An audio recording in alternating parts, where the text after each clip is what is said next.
Nos contaram que o homem é lobo do homem, a gente acreditou. Nos contaram que a nossa herança é a violência e a destruição de todos contra todos, e a gente acreditou. Nos contaram que não há outro caminho senão o da exclusão dos mais fracos para a gente sobreviver a partir da subjugação deles, e a gente acreditou. E aí, sabe o que a gente fez? A gente inventou as redes sociais, a gente inventou a internet e transportou essa ideia de que nós somos inerentemente maus e violentos e necessariamente adversários uns dos outros aqui, para esse cenário doido onde tudo é acelerado, onde tudo é pré-mastigado. Em troca de audiência, a gente tem desqualificado uns aos outros, combatido uns aos outros. Quero fazer desse vídeo um ato confessional, uma reflexão pra gente fazer aqui juntos. Eu vejo e faço, de caso pensado, parte desse jogo da internet querendo usar dessa lógica, desse algoritmo, para que de alguma maneira uma mensagem mais consistente sobre a revolução de si, uma mensagem que seja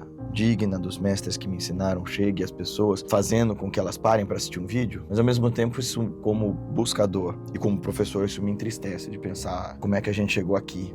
É claro que ficar reclamando sobre o jogo é coisa de velho, né? Talvez eu esteja ficando, porque careca eu já estou ficando mesmo. Mas eu fico pensando quanto que é eficiente a gente se cooptar por essa lógica que inventaram pra nós, pra gente se vender a qualquer custo. E eu quero perguntar pra vocês também, se vocês acreditam nessa ideia de que nós somos inerentemente maus e violentos. Porque eu tinha essa ideia quando eu tava lá na faculdade de filosofia, sabe?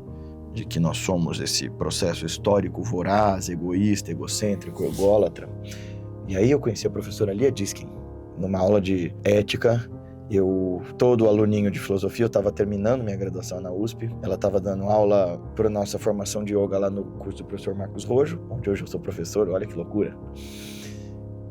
Eu só contei porque é legal essas voltas que a vida dá, não é? Não é bonito que você tá num lugar, continua ali, se transforma ali. E num desses momentos transformadores e nevrálgicos da minha vida, eu perguntei para a professora Lia se ela não achava que nós éramos inerentemente maus e autofágicos, destrutivos e tal. Ela ficou olhando para mim com aquele olhar de uma pessoa que já viveu muito, tá ouvindo um jovem pretensioso arrotar a verdade, e começou a me dar algumas ideias bibliográficas de alguns autores sobre os quais eu já falei aqui com você. Se você tá chegando aqui agora, aguenta aí que você vai ouvir falar deles. E que mudaram minha concepção de mundo acerca da natureza da consciência humana, que a gente pode moldar para que ela seja o que nós quisermos, mas que tem um potencial tremendo de ser infinitamente boa, infinitamente criativa, infinitamente divina, se a gente deixar. Mas se você já tá com vontade de pular esse vídeo só porque essa introdução não foi blá, blá, blá, e que eu não fiquei dando cambalhotas e tocando flauta e tal, tem gente que reclama, fala assim, eu queria meu palhaço. Pois é, filho. Eu tô fazendo aqui o meu esforço de ficar o macaquinho batendo nos pratos pra você prestar atenção em alguma coisa construtiva. Tô tentando hoje ser super sério e ver se você fica.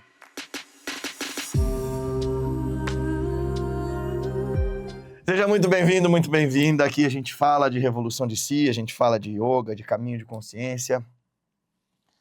E a reflexão toda que eu quero fazer, quase como que um desabafo, é que a gente é cooptado pelas ideias que nos vendem e a gente se molda em torno dessas ideias que nos moldam, né? Ficou bonito isso.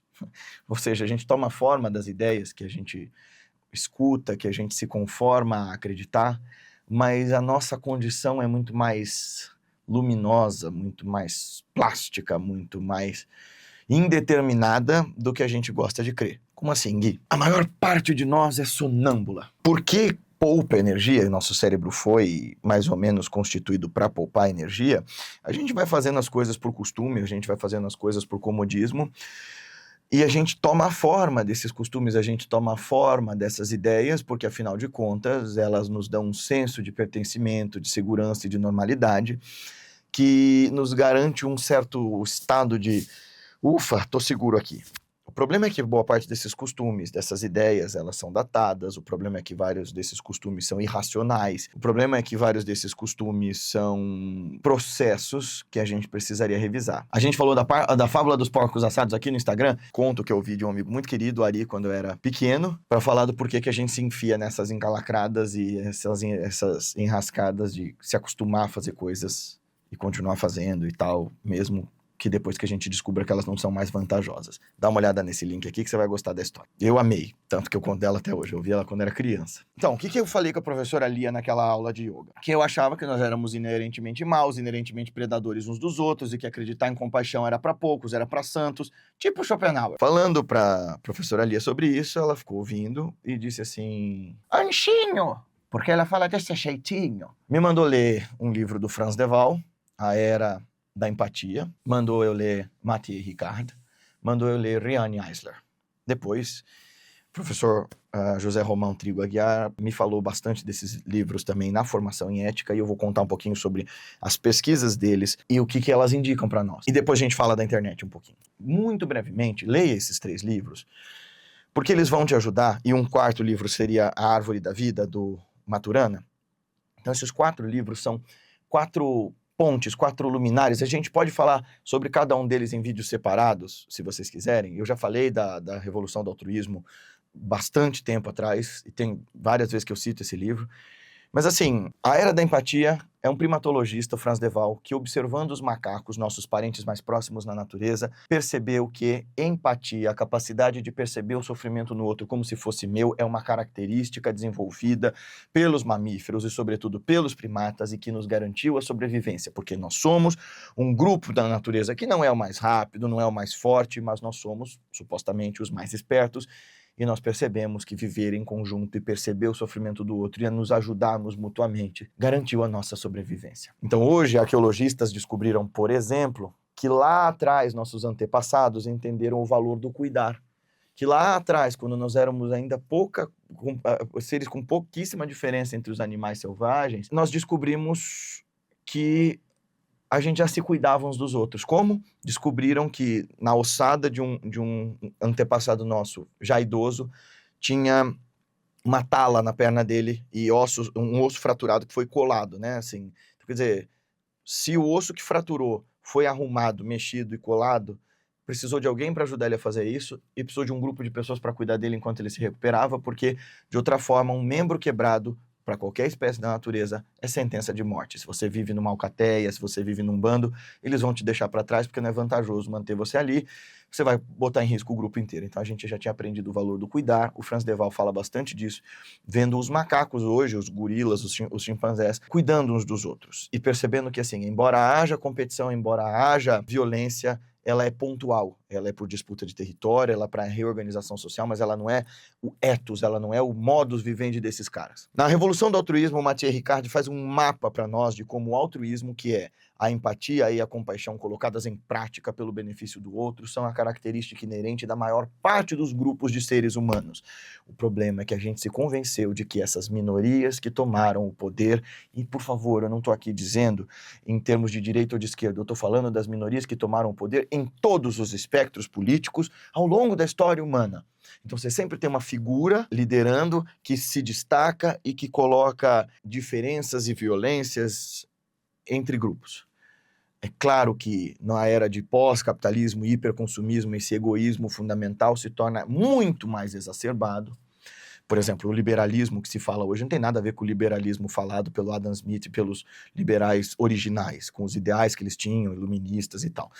O que a gente tem hoje é uma esquizofrenia social, em que qualquer espectro político foi cooptado pelo hiperconsumismo, e aí essa lógica do hipercombate se tornou o nosso modus vivendi, mas o que o Mathieu Ricard vai mostrar para nós, ele como microbiólogo que é, usando de pesquisa em neurociência, em biologia, em psicologia e filosofia, vai mostrar para nós que, na verdade, essa história de que a gente seja completamente egoísta é um desarranjo social. E alguém nos contou essa história e nós nos convencemos dela, mas ele prova cientificamente, não só filosófica, que nossa natureza não é bem essa. A Riane Eisler é uma historiadora alemã que vai mostrar para nós que a história da civilização não foi sempre de combate e guerra, e lá nesse livro ela vai mostrar para nós as civilizações matrísticas. Não são civilizações matriarcais, onde a mulher manda no homem, que é uma inversão dessa polaridade que a gente vive. Não, não. Civilizações matrísticas eram civilizações que não cultivavam o espírito da pura guerra e que havia uma cooperação e um nível de igualdade entre os cidadãos todos ali. Essas experiências existiram. Ah, mas elas foram engolidas pelas experiências violentas, etc. Sim, mas o fato de que houve tais experiências no gênero humano e que essas civilizações floresceram e prosperaram, como as civilizações do Vale do Rio Indo, Mohenjo-Daro, Harappa, essas civilizações ali, ou a civilização de Creta, mostra para nós que essas experiências são possíveis, sim. E o outro livro, do Humberto Maturana, ele vai falar disso no nível da biologia. A árvore da vida vai contar para nós sobre como, biologicamente falando, a vida se dá pela parceria, pela cooperação e pela colaboração, que a competição na natureza é, de novo, pontual e que mesmo predadores e presas mantêm um ciclo de harmonia e de respeito entre si, porque entendem que a existência de um depende da existência do outro, mesmo que, claro, não discursivamente. Você não vai ver uma gazela sentar de perninha cruzada, assim, fumando um cigarro, falando assim, veja, nós percebemos que assim como nós somos presas dos leões e das hienas, ela, não sei porque que essa gazela tem uma voz de fumante, é porque ela tá fumando, né? É a gazela, que é a Maria Conceição Tavares. Você é um tecnocrata, seu leão. A gazela não vai falar assim, veja, eu vou comer o leão na forma de grama, assim como ele me come na forma de gazela. Não é nada disso, mas a natureza tem um ciclo de harmonia muito precioso, muito bem organizado e tal. Então leia esses 4 livros para ver que não, nós não somos herdeiros da pura violência. Porém, nós nos convencemos de que somos. E nós tomamos as formas das ideias que nós queremos ouvir, as formas das ideias que nos dão essa sensação de segurança. Aqui entre nós, dá um puta trabalho desconstruir uma crença. Dói! Dói você olhar para aquilo tudo que você acreditava e falar assim, meu amigo, acho que isso aqui não é bem assim. Meu exemplo, por exemplo, foi nesse caso da professora Lia, que eu fiquei em choque. E fui ler esses 4 caras, porque eu falei, não é possível, né? O Schopenhauer tem ideias tão bem organizadas, como é que ele tá vendo as coisas assim? É claro, existe crueldade no gênero humano, existe individualismo, mas são formas da gente viver nesse sonambulismo que eu falei pra vocês, assim. O animal, ele instintivamente sabe como se comportar como animal. A gente fica no meio do caminho entre sermos racionais e sermos bestiais. Esse meio do caminho, essa indefinição é a nossa tragédia. Nós temos a capacidade de pensar, de sonhar, de desejar profundamente, sofisticadamente, mas com a inconsciência e a indecência de alguém que quer viver pelo instinto. É claro que nós vivemos muito mais pelas nossas emoções do que pela nossa suposta razão. É claro que, nesse sentido, é um pouco otimista e até ingênuo da parte do Kant, da parte do Spinoza, sendo gênios que eles eram, supor que as pessoas se iluminariam intelectualmente assim. Mas dá para levar esse tipo de conhecimento às pessoas. Até porque, de verdade, como diria um mestre nosso, fora da consciência iluminada, qualquer coisa pode ser qualquer coisa. E nós vamos ter esse título como um vídeo aqui no canal daqui a pouco. O que quer dizer isso? Fora dessa consciência desperta, eu acredito em qualquer bobagem e eu tomo forma dessa ideia. E o problema desse nosso momento é que as grandes empresas, as grandes redes sociais, as big techs descobriram que isso vende. A partir de 2012, eles entenderam ali, 2012, 2013, os algoritmos todos mudaram, esses algoritmos são secretos, mas basicamente eles entenderam que a lógica do combate vende. Vende para a esquerda, vende para a direita, vende para o anarquista, vende para o monarquista, vende você engajar-se no ódio para combater o outro, ao invés de dialogar com ele. Então eles vão insuflar a gente, vão fechar a gente dentro das nossas bolhas e fazer com que a gente pense que as nossas ideias, as nossas visões de mundo, as nossas cosmovisões, sejam a única verdade possível. E quando você se fecha dentro de uma cosmovisão estreita, seja ela qual for, o outro será ou objeto para você conquistar e dominar, ou adversário. E aqui entre nós, eu tô de saco cheio disso. Vocês estão vendo que eu tô fazendo react e tal, eu tô fazendo um esforço danado para usar o meu lado, que sempre foi brincalhão, aquilo ali que vocês estão vendo, eu dando risada, tirando uma, é o Guilherme in natura. Mas tentar iluminar aquilo com algum conhecimento é sempre o meu esforço, porque eu sei que o mundo da produção e o mundo da ação se diferem fundamentalmente. E o que eu falo para os meus amigos na minha intimidade não significa exatamente o que eu penso em nível de mundo. Quando eu tô querendo dar risada, às vezes eu só quero dar risada. Mas eu quero ver se dá para usar isso de uma forma não pejorativa, fazer com que a gente entenda que essa lógica consumista tá tornando, por exemplo, espiritualidade uma grande bobagem. Só que isso me dói pra burro, porque pensar como é que eu posso fazer para chamar a atenção das pessoas, para cativar as pessoas, para que elas escutem a mensagem. Ah, Guilherme, você quer atingir os números? Ora, como professor é meu trabalho, né? Tentar levar um pouco de conhecimento. Já falei isso para vocês, ainda que pela posição reversa, ainda que você aqui discorde fundamentalmente de mim, escreva textões e dê seu chilique de acordo com o seu próprio ponto de vista, ótimo! Discorda de mim, mas pensa, pelo amor de Deus. Think, Mark! Think! Think, Mark! O lance é muito triste ver que tem muita gente ganhando dinheiro, fazendo você acreditar que você escrever textão e odiar o seu próximo é militar, por um mundo melhor, à direita, à esquerda, para cima, para baixo, para um lado, para o outro, ao invés de, se você quer um mundo melhor, ir à luta mesmo, sabe? Dá trabalho pensar que tentar falar pra gente pensar de forma cuidadosa e sofisticada não chama atenção. Eu fui diminuindo a qualidade argumentativa, citação de texto. Vocês veem que lá atrás eu ficava fazendo citação de texto em sânscrito, né, esgotando o que eu podia falar de filosofia pro YouTube, porque nunca foi tão fundo como eu vou, por exemplo, num curso. Mas eu vejo que as pessoas não estão afim, elas querem combate.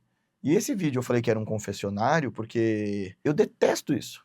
Tem uma das coisas que eu mais gosto nessa vida é fazer amigos. Eu adoro as minhas amizades. Eu chego a ser, pra quem tá de fora, ingênuo. Porque eu sempre digo, eu não tenho problema com as pessoas, eu tenho problema com os problemas. Eu, muitas vezes, quebro o maior pau com a pessoa e em seguida chamo ela pra comer uma pizza, porque pra mim, se o problema tá resolvido, tá beleza. Mas a gente tá vivendo numa situação em que a gente instila o ódio de todos contra todos, e isso não é bacana. A nível psicológico, isso deixa todo mundo estressado, deixa todo mundo doente. E aí, não é à toa que o Brasil é o país que mais consome ansiolítico, consome mais antidepressivo e continua doente, que mais forma psicólogo, mas tem menos gente terapeutizada no mundo. Sabia, Matheus, que a gente é um dos países que mais tem psicólogos per capita? Então por que a gente é tão doente emocionalmente? Psicólogos estão sendo mal formados? Não sei. Os psicólogos também estão doentes? A nossa sociedade inteira está doente? Nós não estamos preparados para nos psicologizarmos? Ou talvez o que o Gurdjieff falou é verdade, né? Eu falei disso num dos vídeos atrás, que a gente é tão sonâmbulo, tão cego, que a gente precisa estudar mecânica e não psicologia, porque nós estamos falando com máquinas e não com pessoas. De verdade, esse aqui é um apelo a outros humanos, porque a gente, outros semi-máquinas que nem eu, né? Porque eu transito entre ser máquina e ser pessoa. Pra gente virar pessoa, pra gente reconhecer a pessoidade, a subjetividade dos outros sujeitos. Para a gente lembrar que, segundo grandes pesquisadores e cientistas, embora nós tenhamos nos conformados com a ideia de que nós somos uma civilização de todos contra todos, existe saída. Que essa lógica do algoritmo, se você usar de forma bem-humorada para cutucar certas loucuras e certos absurdos, talvez até funcione. Demorei muito para ficar fazendo esse tipo de comentário que eu tenho feito no Instagram, no TikTok. E eu tô tentando fazer isso com uma curadoria, com cuidado, mas eu vou te dizer, eu detesto. Eu quero levar conteúdo lá e aqui, e eu olho pro jeito que as redes se conformam e eu fico estarrecido. Por exemplo, a gente tinha aquelas capas dos vídeos que eram super bonitas, super bem desenhadas. A Isa e a Denise faziam, as meninas que trabalham com a gente, né? Elas são designers, então elas faziam capas lindas. Aí o Douglas nos mostrou, por A mais B, que quanto mais tosca a capa, quanto mais tosco o título, quanto mais polêmico, mais as pessoas clicam. Aí, às vezes, as pessoas falam, nossa, mas isso é um bait. Sim, mas eu tenho a minha consciência tranquila de que o que eu tô oferecendo aqui é algo de qualidade, algo com profundidade. Tô dando respaldo, bibliografia, tô te fazendo pensar. Ainda assim, é entristecedor pensar que eu tenha que considerar aquilo que o Caio Delmanto, publicitário com quem eu conversei, que é bastante hábil nas redes sociais, aquilo que ele disse é verdade, que as redes sociais, o rating é desejável. Eu fico chocado de ver que esses caras que mega explodem estão fazendo as coisas que fazem para serem odiados, para serem xingados, porque isso engaja, isso dá view, isso dá like e faz o trabalho deles prosperar. Eu não dou conta disso. Eu vou cutucar e provocar na autenticidade daquilo que me cabe enquanto professor e filósofo, mas eu não dou conta de fazer com que vocês odeiem a mim, mas não por causa da minha pessoa, mas que eu instigue o ódio em vocês por causa de grana, por causa de view, por causa de like. Eu já falei, eu não ganho dinheiro diretamente por causa do YouTube. É o que divulga meu trabalho e tal, mas ainda que eu fosse, eu fico desesperado de pensar que nós estamos influenciando pessoas a seguir um padrão de ódio, de mesmice e de loucura, quando a gente pode ser tanto mais e tão melhor do que isso. Uma saída talvez seja a gente meditar mais, olhar mais pra dentro. Se você quiser saber como, vem estudar com a gente. E se você acha que eu tô errado nesse argumento, ou se você concorda, deixa aqui seu texto, vamos conversar sobre isso pra gente sair dessa loucura e não nos deixarmos ser maquinicizados pelos algoritmos que os outros inventam. Até mais.